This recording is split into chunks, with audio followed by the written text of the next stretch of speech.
Hello friends, നിശാഗന്ധിയുടെ നല്ലൊരു വീഡിയോയിലേക്ക് ഏവർക്കും സ്വാഗതം. 60 സെൻറ്റിമീറ്റർ മുതൽ 4 മീറ്റർ വരെ ഉയരം വയ്ക്കാവുന്ന കുറ്റിച്ചെടിയായ പോയിൻസെറ്റിയ പൾക്കറീമയാണ് നമ്മുടെ ഇന്നത്തെ അതിഥി.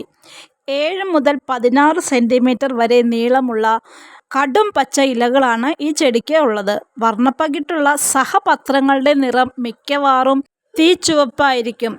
കൂടാതെ ഇളം ചുവപ്പ്, പിങ്ക്, ഇളം പച്ച, ക്രീം നിറങ്ങളൊക്കെ നമ്മൾ ഈ ചെടിയിൽ കാണാറുണ്ട്. നിറവും ക്രമീകരണവും മൂലം സഹപത്രങ്ങൾ പുഷ്പദളങ്ങളായിട്ട് തെറ്റിദ്ധരിക്കാറുണ്ടെങ്കിലും അവ യഥാർത്ഥത്തിൽ ഈ ചെടിയുടെ ഇലകൾ തന്നെയാണ്. പ്രകാശത്തിൻ്റെ ലഭ്യത അനുസരിച്ചാണ് ഈ ചെടിയുടെ മുകളിലുള്ള ഇലകൾക്ക് ഇങ്ങനെ വ്യത്യസ്ത നിറങ്ങൾ ലഭിക്കുന്നത്.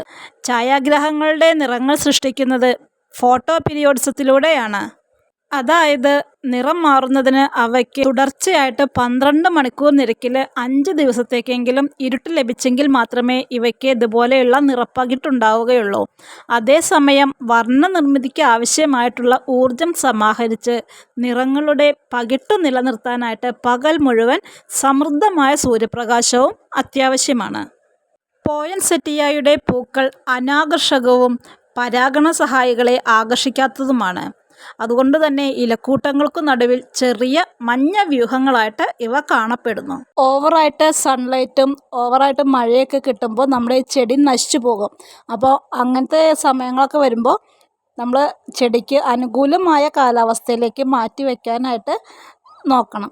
പിന്നെ കൂടാതെ നമ്മുടെ ഈ ചെടി നമ്മൾ പുതിയ കമ്പൊക്കെ കട്ട് ചെയ്ത് വെച്ച് പുതിയ ചെടി ഉണ്ടാക്കാനൊക്കെ നോക്കുമ്പോൾ കട്ട് ചെയ്ത് കഴിഞ്ഞാൽ അതിനുള്ളിൽ നിന്ന് ഒരു കറ വരുന്നത് കാണാൻ കഴിയും. ആ കറ കയ്യിലാകുമ്പോഴൊക്കെ ചിലർക്ക് അലർജി പോലെയുള്ള പ്രശ്നങ്ങളൊക്കെ ഉണ്ടാവാറുണ്ട്. അപ്പോൾ അതൊന്നും നമ്മൾ സൂക്ഷിക്കേണ്ടതാണ് കേട്ടോ.